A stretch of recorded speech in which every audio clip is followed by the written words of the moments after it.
জীবন মাঝে মধ্যে আমাদের এমন এক কঠিন মোহনায় এনে দাঁড় করায়, যেখানে একদিকে বেঁচে থাকার তীব্র লড়াই আর অন্যদিকে থাকে কলিজার টুকরো সমতুল্য কোনো প্রিয়জন বা আদরের কোনো পোষা প্রাণী। সংসারের নিদারুণ টানাপোড়েন, অসুস্থ বাবার সেবা আর অভাবের কালবেলায় যখন দিশেহারা একটি পরিবার, ঠিক তখনই রহস্যজনকভাবে নিখোঁজ হয়ে যায় তাদের সবচেয়ে কাছের বন্ধু, ছোট্ট সেই বিড়ালটি। কিন্তু এই হারিয়ে যাওয়া কি শুধুই অবহেলা, নাকি এর পিছনে লুকিয়ে আছে কোনো এক বুক ফাটা আর্তনাদ আর গোপন কোনো সত্য? খুব আপন মানুষরাই যখন পরিস্থিতির চাপে পড়ে অনাকাঙ্ক্ষিত কোনো সিদ্ধান্ত নিতে বাধ্য হয়, তখন কি তাদের ক্ষমা করা যায়, নাকি ভালোবাসা টানে সবটুকু বিসর্জন দিয়ে খুঁজে নেওয়া যায় জীবনের আসল সার্থকতা? ত্যাগের এক অনন্য দৃষ্টান্ত আর একাকিত্বের হাহাকার মেশানো এই গল্পের শেষটা হয়তো আপনার চোখের কোণেও জল এনে দেবে। শেষ পর্যন্ত কি সেই অবলা প্রাণীটি তার চিরচেনা আপন ঠিকানায় ফিরতে পেরেছিল, নাকি গল্পের মোড় ঘুরে গিয়েছিল অন্য কোনো অজানা দিকে? তো চলুন দেখে আসি হৃদয়স্পর্শী গল্প মিউ এর সম্পূর্ণ এক্সপ্লানেশন। আর চ্যানেলে নতুন হয়ে থাকলে এমন সব দারুণ গল্পের জন্য সাবস্ক্রাইব করে আমাদের সাথেই থাকুন। গল্পের শুরুতে আমরা মুভির মেইন ক্যারেক্টার রাহার বাবা মাকে দেখতে পাই। সকালবেলা রাহার মা একটি তাবিজ বানিয়ে খাটের সাথে বেঁধে রাখে। আমরা দেখতে পাই রাহার বাবা একজন প্যারালাইজড রোগী। রাহার মা যখন রাহার বাবার সেবা করছিল, তখন বাড়ির কাজের লোক শিউলি এসে জানায় গ্যাস শেষ হয়ে গেছে। রাহার মা জানায় মিটারে টাকা ভরতে দিয়েছি, চলে আসবে। এরপর রাহার মা রাহাকে ঘুম থেকে ডাকতে আসে। জোরে জোরে ডাকলেও রাহার ঘুম ভাঙে না। ঠিক তখনই বাসার কলিং বেল বেজে উঠলে আমরা জানতে পারি রাহার বাবার ব্যায়াম করানোর লোক এসেছে।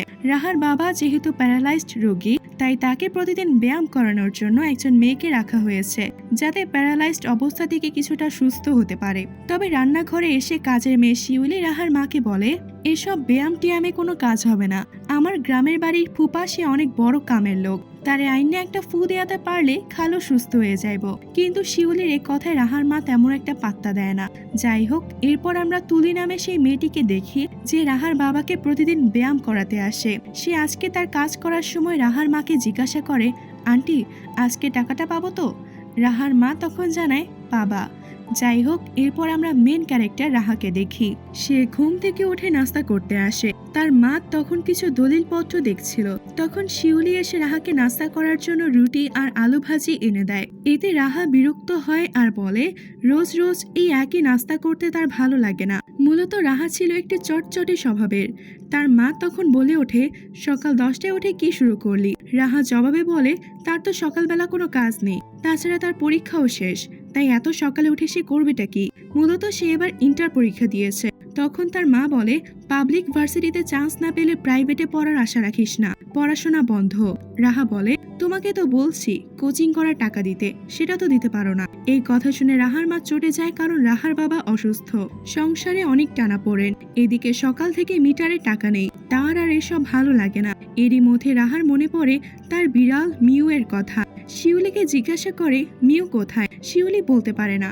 রাহা তখন পুরো বাড়িতে মিউ মিউ বলে তার বিড়ালটিকে খুঁজতে থাকে, কিন্তু কোথাও পায় না।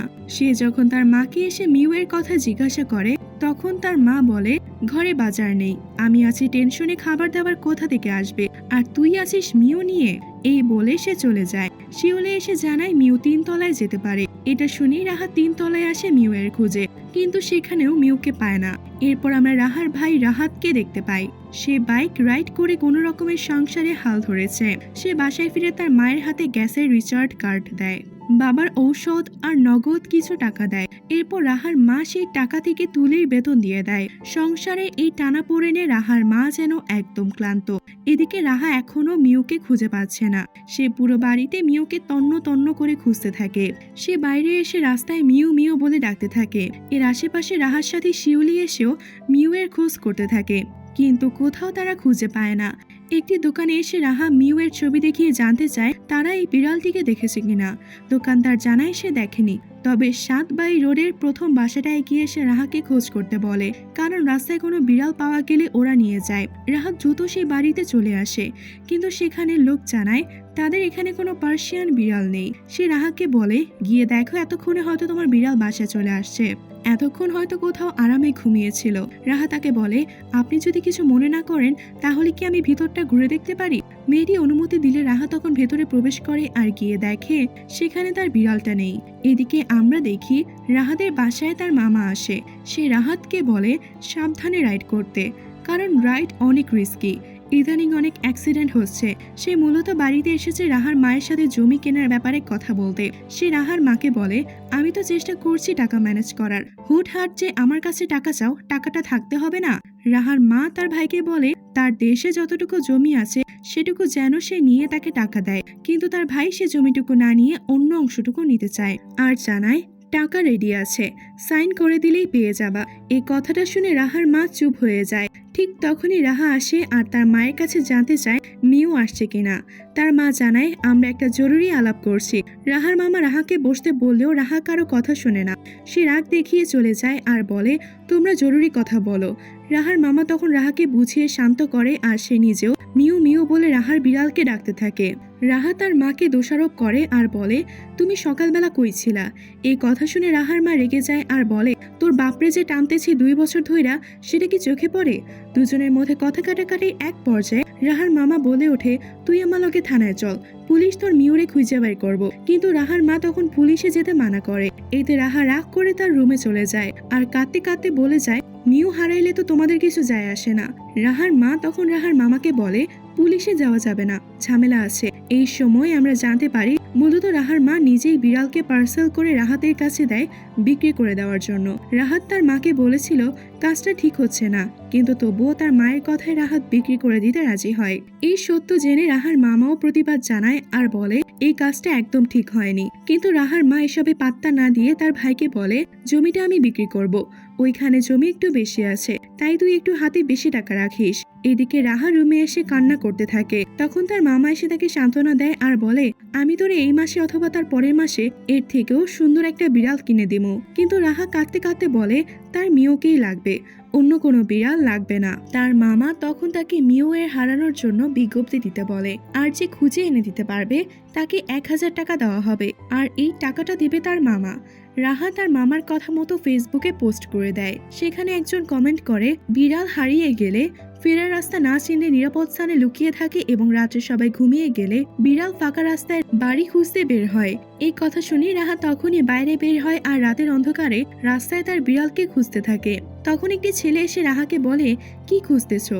রাহা যখন বলে সে তার বিড়ালকে খুঁজছে, তখন সেই ছেলেটি বলে বিড়াল হলো একটি বেঈমান প্রাণী, ক্ষুধা লাগলে বসের কাছে মিউ মিউ করবে আর খাওয়া শেষ হলে খোদা হাফেজ। রাহা তখন রেগে যায় আর চলে যেতে থাকে।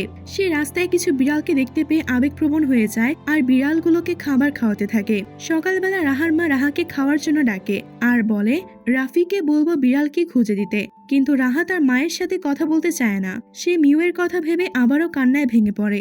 এমনকি সে মোনাজাতে বসেও মিউয়ের জন্য অনেক কান্নাকাটি করে, আল্লাহর কাছে বলে মিউকে তার কাছে ফিরিয়ে দিতে। সকাল হলেই সে রাফিকে বলে তাকে থানায় নিয়ে যেতে।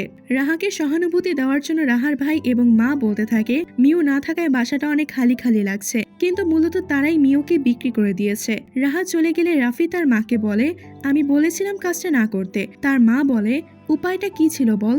রাফি রাগ করে খাবার না খেয়েই চলে যায়। রাহার মা রাহার বাবার কাছে এসে কান্নায় ভেঙে পড়ে আর বলে একে একা সংসার টানতে খুব হিমশিম হয়ে যায়, কেউ আমার কষ্টটা না বুঝলেও তুমি তো বুঝো। এদিকে আমরা দেখি রাহা তার মিউয়ের নিখোঁজ বিজ্ঞপ্তি দিয়ে দেয় রাস্তার মোড়ে মোড়ে। বাড়িতে আসলে তার কাছে কল আসে যে একটি বিড়াল রাস্তায় মরে পড়ে আছে, কিন্তু গিয়ে দেখে বিড়ালটিকে কবর দেওয়া হয়ে গেছে। রাহা নিজের মনকে মানাতে পারে না। সে কাঁদতে থাকে আর দেখতে চায় যে এই বিড়ালটি তার মিউ কিনা। সে তখন মাটি করে দেখতে চায় বিড়ালটিকে। শিউলি তাকে আটকানোর জন্য চেষ্টা করে, কিন্তু রাহা যখন কোনো কথা শুনছে না তখন শিউলি বলে দেয় যে এটা আপনার মিউ না, মিউকে রাফি ভাই বেচা দিয়েছে। কথাটি শুনে রাহা স্তব্ধ হয়ে যায়। এদিকে রাফিকে তার গার্লফ্রেন্ড ফোন করে আর বলে কি সমস্যা তোমার, কল ধরছো না কেন। রাফি কোনো কথা না বলে কল কেটে দেয়। মূলত তার মধ্যে মিউকে বিক্রি করে দেওয়ার অপরাধ বোধ কাজ করছিল। সে মনে মনে অনেক অনুতপ্ত হচ্ছিল। এরপর আমরা ছোট একটা ফ্ল্যাশব্যাক দেখি। মিউকে রাফি 9,500 টাকায় বিক্রি করে দেয়। তবে সে দোকানদারকে বলে মিউ আমার ছোট বোনের অনেক আদরের, আমাদের ঘরেরই একজন সদস্য, বিপদে পড়ে বিক্রি করতে আসছি। তাই সে দোকানদারের কাছে রিকোয়েস্ট করে যেন 2টা দিন সে মিউকে তার কাছে রাখে, বিক্রি করতে না করে। সে টাকা ম্যানেজ করে মিউকে আবার নিয়ে যাবে। দোকানদারও তাতে রাজি হয়। সিন বর্তমানে আসে।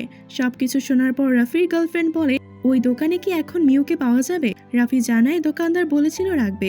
এরপর রাফির গার্লফ্রেন্ড রাফির হাতে কিছু টাকা দেয় আর বলে চাকরি হলে টাকা ফেরত দিবা, এখন মিউকে নিয়ে তাড়াতাড়ি বাসায় যাও। কিন্তু রাফি এসে দেখে দোকান বন্ধ। বাসায় এসে রাফি তার মাকে বলে আমি তোমাকে নিষেধ করেছিলাম আম্মু। তার মা বলে আর কোথাও কি আর হাত পাতার মতো অবস্থা ছিল? মূলত তার মা অনেক অভাবে পড়ে নিজের আদরের মেয়ের মিউকে বিক্রি করতে বাধ্য হয়েছিল। রাফি বলে আমাদের এই বাসাটা বিক্রি করে দিলেই তো সব সমস্যার সমাধান হয়ে যায়। তখন তার মা বলে রাস্তায় গিয়ে থাকবি? রাফি জানায় মিউরে ফেরত দেওয়া ছাড়া আর উপায় নাই।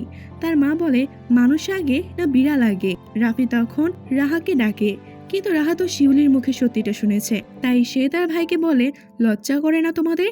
মিউকে বেঁচে আমার সাথে নাটক করতে আসছো? সে কাঁদতে থাকে আর বলে আমি মরে যাব, তোমরা থাকো তোমাদের বাসায়। রাহার মা বলে কয়েকটা দিন যাক, ভুলে যাবে। কিন্তু রাফি জানায় যেভাবেই হোক মিউকে ফেরত আনতেই হবে। রাহার মা শিউলিকে বকাবকি করে, কারণ শিউলি সত্যটা রাহাকে বলে দিয়েছে। তবে শিউলিও বলে কবর থেকে মরা বিড়াল তুলে আনার থেকে সত্যি কথা বলে দেওয়াটা অনেক ভালো, তাই সে সত্যিটা বলে দিয়েছে। এরপর রাহার মা অনুতপ্ত হয় আর সে রাহার সাথে কথা বলতে আসে। সে জানায় সে নিরুপায় হয়ে এই কাজটা করেছে। সে কাঁদতে থাকে আর বলে তুই না থাকলে তো মিউ সারাক্ষণ আমার কাছেই থাকতো। খারাপ সময় কি সবসময় থাকবে? রাফির একটা চাকরি হলেই তো সব বদলে যাবে। তুই একটু আমাকে বোঝার চেষ্টা কর আম্মু। রাহা তখন পুরনো দিনের কথা মনে করে কান্না করতে থাকে। তার জন্মদিনে তাকে তার বাবা মিউকে এনে দিয়েছিল বার্থডে গিফট হিসেবে। মিউকে পেয়ে সে অনেক খুশি হয়। পুরনো সব স্মৃতি তার চোখের সামনে ভাসতে থাকে। পরদিন রাফি রাহাকে নিয়ে এসে দোকানে আসে আর বলে ভাই, গত পরশু আপনার কাছে যে বিড়ালটা বেচে গেছিলাম টাকা নিয়ে আসছি, ওটা ফেরত দেন। দোকানদার বলে কত নিয়ে আসছেন? রাফি বলে 10,000। দোকানদার তখন হাসতে হাসতে বলে কিন্তু আমি তো ওই দিন 15,000 টাকায় বেচে দিয়েছি। রাহা তখন ঠিকানা চায়, কিন্তু দোকানদার আবারও হাসতে থাকে আর বলে ঠিকানা জানি না, তবে তারে দেখলে চিনতে পারবো। দোকানদারের হাসিতে রাফি রেগে যায়। মিউকে হারিয়ে সবাই খুব কষ্টে ছিল আর তার মা তাদের ভুল বুঝতে পারে। পরের দিন সকালবেলা হোয়াটসঅ্যাপে একজন মিউয়ের ছবি দিয়ে রাহাকে জিজ্ঞাসা করে এটা কি তোমার মিউ? এটা দেখে তো রাহা খুশিতে আত্মহারা হয়ে যায়। সে দ্রুত রাফিকে নিয়ে সেই ঠিকানায় যায়। সেখানে গিয়ে সে এক ভদ্রলোকের কাছে অবশেষে মিউকে খুঁজে পায়। সেই মিউকে কোলে তুলে নিয়ে আদর করতে থাকে। রাফি তখন লোকটিকে সেই 10,000 টাকা দিতে চাইলে লোকটি জানায় টাকা লাগবে না, তার টাকা পয়সার অভাব না, তার অভাব সঙ্গের। সে জানায় তাকে কেউ পছন্দ করে না, সবাই ভাবে সে খুব রাগী, তাই সে ভেবেছিল প্রাণী পুষবে। কিন্তু সে দেখলো প্রাণীরাও তাকে পছন্দ করে না, কিন্তু মিউ তাকে পছন্দ করে। রাহা বলে আপনার কষ্ট লাগবে না ওকে নিয়ে গেলে? মিউ তো আপনাকে খুব পছন্দ করেছে। লোকটি জানায় তার কোনো দুঃখ কষ্ট নেই, তবে মায়া লাগবে। রাফি পরিবারের কথা জানতে চাইলে লোকটি জানায় তার পরিবার দেশের বাইরে থাকে, সে দেশকে ভালোবাসে তাই একাই দেশে রয়ে গেছে। রাহা জানায় একা থাকেন, যদি আপনার কিছু হয়ে যায়। লোকটি জানায় সে মরে গেলে বাড়িটি ফাউন্ডেশন হয়ে যাবে আর আমার কবর কোথায় হবে সেটাও ঠিক করা আছে। যাই হোক, এরপর সে মিউকে রাহার কোলে তুলে দেয়। রাহা যখন বিদায় নিয়ে চলে যাচ্ছিল তখন সে আবারও ভদ্রলোকের কাছে ফিরে আসে আর বলে মিউ আপনার কাছেই থাকুক, আমার তো সবাই আছে, আপনার তো কেউ নাই। সেই লোকটির কাছে মিউকে রেখে হাসি মুখে চলে আসে। ফেরার সময় রাফি সবকিছুর জন্য সরি বললে রাহা তার ভাইকে বলে আমার এখন একটুও খারাপ লাগছে না। বাড়িতে ফিরে সে তার বাবাকে বলে মিউকে দিয়ে আসছি, তার তো কেউ নাই। সে তার মায়ের কষ্টটাও এবার বুঝতে পারে। সে তার মাকে জড়িয়ে ধরে, বাবার যত্ন নিতে শুরু করে। আর এভাবেই সুন্দর কিছু মুহূর্তের সাথে অসাধারণ এই ওয়েব ফিল্মটি শেষ হয়। রাহার মা অভাবের তাড়নায় কঠিন সিদ্ধান্ত নিতে বাধ্য হয়েছিলেন। অভাব অনেক সময় মানুষকে এমন কিছু করতে বাধ্য করে যা সে মন থেকে চায় না। তাই পরিবারের বড়দের সীমাবদ্ধতা এবং মানসিক চাপকে ছোটদেরও বোঝার চেষ্টা করা উচিত। কাজের মেয়ে শিউলি সত্যটা বলে দিয়েছিল বলেই রাহা বড় কোনো ভুল করা থেকে বেঁচে যায়। অনেক সময় অপ্রিয় সত্য মিথ্যে সান্ত্বনার চেয়ে অনেক বেশি কার্যকর এবং নিরাপদ। অন্যদিকে রাফি এবং তার মা যখন তাদের ভুল বুঝতে পেরে অনুতপ্ত হলেন তখনই মিউকে ফিরে পাওয়ার পথ তৈরি হলো। নিজের ভুল স্বীকার করা দুর্বলতা নয়, বরং এটি একটি মহৎ গুণ যা সম্পর্ককে আবার জোড়া লাগাতে সাহায্য করে। রাহার বিড়ালের জন্য এই ব্যাকুলতা আমাদের শেখায় যে পোষা প্রাণী কেবল একটি জন্তু নয়, বরং পরিবারের একজন সদস্যের মতো। তাদের প্রতি মমতা থাকা মানবিকতার পরিচয়। গল্পের শেষে রাহার চরিত্রটি আমাদের জীবনের সবচেয়ে বড় শিক্ষা দেয়। নিজের ভীষণ প্রিয় জিনিসটি অন্য একজনের একাকিত্ব ঘোচানোর জন্য উৎসর্গ করা হলো প্রকৃত মনুষ্যত্ব। রাহা বুঝেছে তার মা, ভাই, বাবা আছে, কিন্তু ওই বৃদ্ধ লোকটি একদম একা। অন্যের শূন্যতা পূরণ করতে নিজের প্রিয় জিনিস ত্যাগ করার মধ্যেই জীবনের আসল সার্থকতা লুকিয়ে থাকে। আমাদের চারপাশে এমন অনেক মানুষ আছেন যারা অনেক ধন সম্পদের মালিক হওয়া সত্ত্বেও ভীষণ একা। তাদের প্রতি আমাদের সহানুভূতিশীল হওয়া উচিত। জীবন মানে কেবল নিজের খুশি নয়, বরং অন্যের চোখের জল মুছে দেওয়ার নামই হলো সুন্দর জীবন। অভাব আমাদের অনেক কিছু কেড়ে নিতে চাইলেও আমাদের ভেতরের মায়া আর ত্যাগের মানসিকতা আমাদের সবকিছুর ঊর্ধ্বে নিয়ে যেতে পারে। তো মুভিটি আপনাদের কাছে কেমন লাগলো সেটি কিন্তু অবশ্যই কমেন্টে জানাবেন। আর চ্যানেলে নতুন হয়ে থাকলে সাবস্ক্রাইব করে রাখবেন। ধন্যবাদ।